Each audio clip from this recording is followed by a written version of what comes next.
tous. Eh ben bonjour, on espère que le film vous a plu, que ça a fait...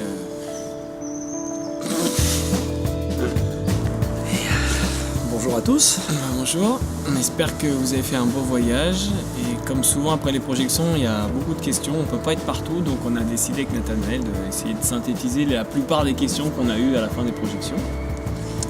Alors la première.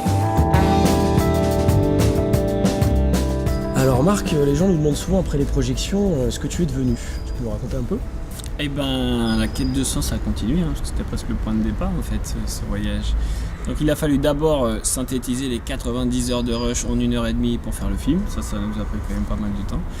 Et puis après ça a été d'explorer un certain nombre de choses, d'aller un peu plus loin, donc du coup je me suis formé à l'agriculture biologique pour apprendre aussi ce qui se passe quand on plante une graine de tomate.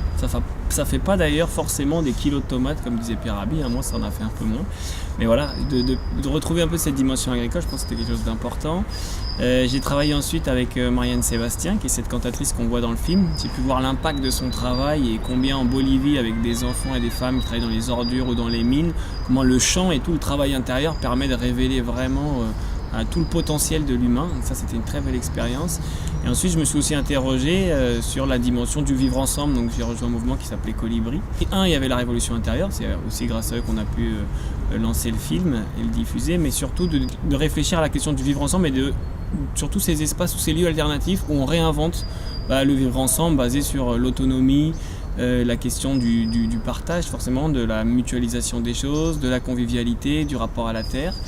Et puis à force de visiter tous ces lieux, ça m'a aussi inspiré et puis j'ai eu envie d'en créer un moi aussi qui puisse mettre toutes ces problématiques, à la fois l'agricole et à la fois la question de la connaissance de soi, dans un endroit. Donc là ça c'est tout nouveau, mais l'idée c'est de pouvoir créer des espaces d'inspiration pour que aider les gens à devenir la meilleure version d'elles-mêmes en fait. Et ça c'est assez excitant d'essayer de pouvoir maintenant transmettre tout ce qu'on a pu recevoir pendant ce film sur un lieu et d'incarner un peu toutes ces belles paroles.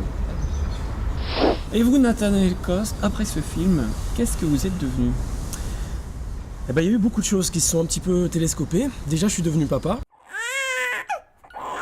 Donc ça, c'est une super aventure à titre personnel. C'est un truc vraiment qui nous pousse à grandir, qui nous montre vraiment nos limites aussi.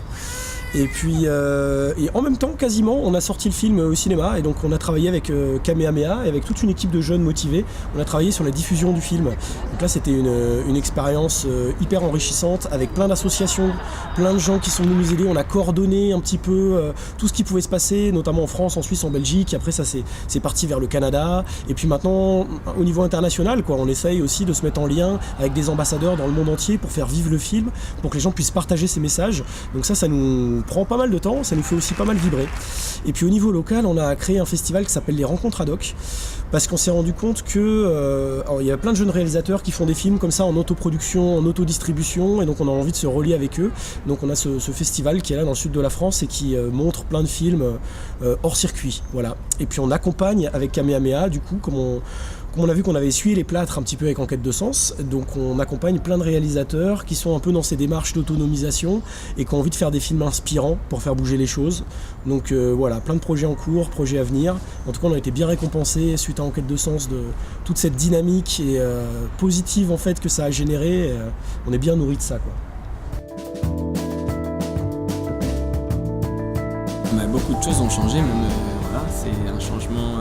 On le voit dans le film. L'idée, ce qu'on a compris à travers ce film, c'est que l'extérieur détermine de moins en moins ce qui se passe à l'intérieur. C'est-à-dire qu'en fait, on a une qualité de présence, c'est ça qu'on a appris. Et puis derrière le tac et toutes ces pensées compulsives, en fait, il y a un espace qui est plus stable, en fait. Et c'est à l'intérieur de cet espace qu'on est vraiment, je pense, plus sage, plus intelligent. C'est urgent de connecter ça, en fait. Et c'est ça qui fait qu'on est capable de se connecter à la meilleure version de nous-mêmes et d'essayer de faire des choses qui ont un impact positif pour le monde. Parce que quand on va à l'intérieur de soi, on trouve des connexions avec tous les êtres humains et on se rend compte en fait que la vérité elle est souvent dans des choses très simples. Donc maintenant je trouve mon bonheur dans des choses beaucoup plus simples et c'est vrai que c'est comme, je donne souvent cette idée de faire la vaisselle avec ou sans musique. Avant je faisais la vaisselle mais depuis que je suis rentré c'est l'impression je fais toujours la vaisselle mais il y a une petite musique qui était là que j'entendais pas avant et qui vient nourrir mon existence. C'est ça qui change tout. Et après c'est le sens des priorités en fait, la volonté de ralentir, la volonté de faire des choses qui ont du sens. Aujourd'hui j'arriverai plus à faire des trucs qui n'ont pas de sens en fait, j'ai besoin de nourrir autant mon esprit, mon être que mon âme. Et donc ça, c'est ça, je pense, qui a beaucoup changé. Bonne question. Moi, ce que je crois aujourd'hui, c'est que le monde, il est aussi le résultat de nos comportements, et nos comportements, ils sont ancrés dans ce qui se passe dans notre tête. Donc si on n'a pas commencé à réfléchir pourquoi est-ce qu'on fait ce qu'on fait, on est des robots, on répond à des stimulus, on a, je crois, quasiment 80 000 pensées par jour, 75 000, c'est les mêmes que la veille. Donc en fait, on n'est pas vraiment libre.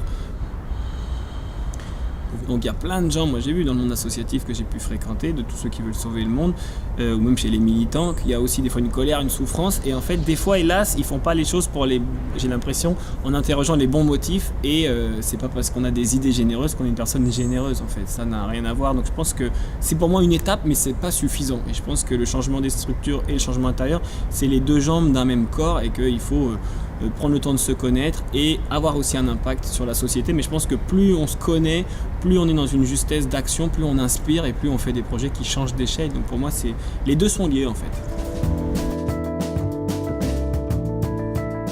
Au départ, ce qu'il faut dire, c'est que c'était complètement une intuition. On n'avait pas écrit la chose. C'est vraiment comme on l'a raconté, c'est-à-dire que Marc me rejoint. Et là, on commence à filmer avec une caméra vraiment pas chère de touristes. Et puis, on est allé un peu glaner des expériences. On a eu la chance que Vandana Shiva nous invite dans sa ferme et nous présente donc Satish Kumar, Madhu Prakesh, le Baba Tree Hugger qui fait des câlins aux arbres, un des premiers écologistes qu'il y a eu en Inde. Donc, on rencontre des gens extraordinaires là-bas. Et puis, on filme ces choses et on voit des gens hyper lumineux, hyper incarnés. Ça nous nourrit. Et puis, après, sur le voyage aux États-Unis, c'est vraiment une rencontre qui a amené une autre rencontre. On n'avait pas beaucoup prévu. Quelques mails qu'on a envoyés en Californie pour voir les scientifiques, et ça s'est tout négocié, ça s'est goupillé en une semaine. Donc vraiment ce qu'on a senti, c'était que si l'intuition est juste au départ et s'il y a un truc à faire et qu'on se met là-dedans et qu'on pédale, et ben en fait les choses s'alignent. Donc vraiment le voyage c'était que du bonheur, on n'a jamais galéré. Et c'est après que ça s'est devenu beaucoup plus compliqué, parce qu'au retour, il a fallu faire tenir tout ça en 1h30. Et là, ça a pris 3 ans et demi d'écriture, de montage, de débat. Moi, je me suis cassé la voix à force d'en parler avec Marc. Et là, c'était quelque chose de beaucoup plus mental, par la suite de beaucoup plus laborieux, où il a fallu extraire et condenser tout ça. C'était aussi super, cette expérience-là, mais assez différent. Mais le voyage, ouais, top.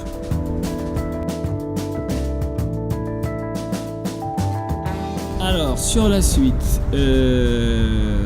y a un peu de suspense, hein, on va pas se le cacher, il le dit un peu Hervé Kempf, on ne sait pas vers quoi ça va. Ce qui est sûr, c'est qu'il y a une destruction qui est exponentielle, mais il y a aussi une prise de conscience qui est exponentielle, et on voit cette résistance, cette prise de conscience qui émane. Il y a un pourrissement du politique, on le voit, de la corruption, même de l'environnement, mais il y a en même temps plein de gens qui s'unissent, qui voient autre chose, qui se projettent dans un autre imaginaire. Donc voilà, il y a un petit peu d'espoir quand même, c'est pas gagné. Mais ce qui est sûr, moi, que je suis assez optimiste dans le sens où j'ai l'impression qu'en face, il n'y a pas de vision. Il faut continuer de pédaler, sinon le Chinois va prendre votre travail. Enfin, on a besoin d'une vision, et je pense que les artistes, les entrepreneurs, le monde associatif, il y a le ferment de quelque chose, il y a des projets. Je pense que si tout ça est relié, toutes ces réponses mises bout à bout, avec un autre imaginaire, ça peut permettre d'amener autre chose. Après, est-ce qu'on a le temps? Comment est-ce que ça va se faire? Je ne sais pas. Mais ce qui est sûr, c'est que nous, on l'a vu en l'espace de 5 ans, combien la prise de conscience, elle est devenue vraiment à des niveaux qu'on n'attendait pas. Donc on est plutôt optimiste sur la capacité de l'humain à se transformer. Après, c'est à se transformer assez vite ou pas. Là, c'est à chacun de faire sa part. Alors la distribution, c'est une étape vraiment très compliquée. C'est aussi difficile de faire un film que de le distribuer.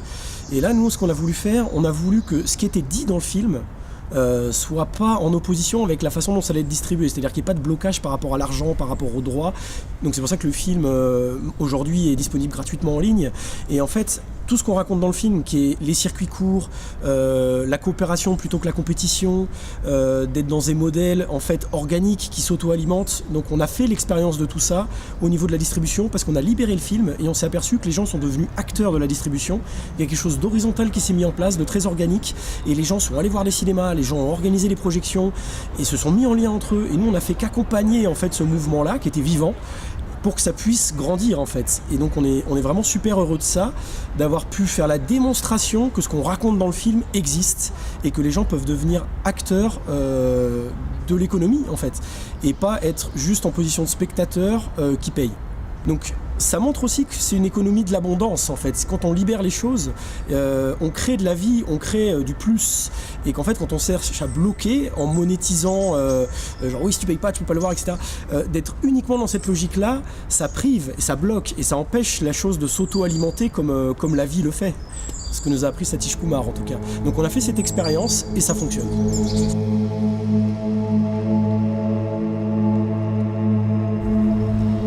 Eh Marc, comment on conclut du coup après tout ça? Simplement rappeler que l'enjeu c'est juste de se reposer les bonnes questions tous ensemble, il y a urgence en fait. Donc du coup le film est un outil pour le faire, donc voilà, organiser des projections, diffuser ces messages le plus possible. C'est ça, vous pouvez devenir ambassadeur en fait dans vos tribus, ramener le film et faire des belles soirées autour de ça. Et puis vous pouvez aussi partager sur le Facebook Quest for Meaning ou Enquête de Sens. Vous pouvez aller sur la chaîne YouTube, vous abonner, on met plein de petites vidéos rigolotes de temps en temps qui sont pas dans le film. Et puis si le projet vous a plu, si vous avez envie de soutenir, si vous voulez que peut-être on en fasse d'autres, faites un don, pourquoi pas, quelques euros, quelques dollars. Ça permettra qu'on continue l'aventure et qu'on fasse vivre aussi les équipes qui nous aident à diffuser le film. Donc voilà, bonne quête de sens à tous. Hein. Attention, une fois que ça commence, ça s'arrête jamais. Mais c'est très nourrissant. Yes. Allez. Bonne route à tous. Au revoir. Ciao.